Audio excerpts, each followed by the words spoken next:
I am a big fan of the Snapware.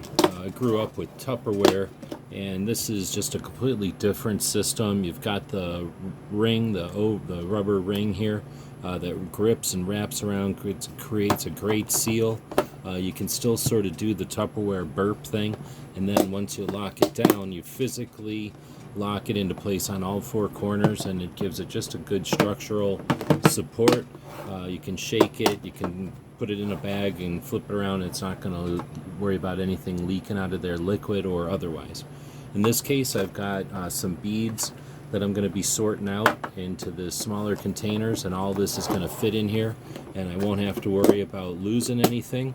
I can stack these, I can have multiples of these, and of course, because they're clear, you can just see right through and see what's in there. And one of the things I think is coolest, most best aspects of these, made in the USA.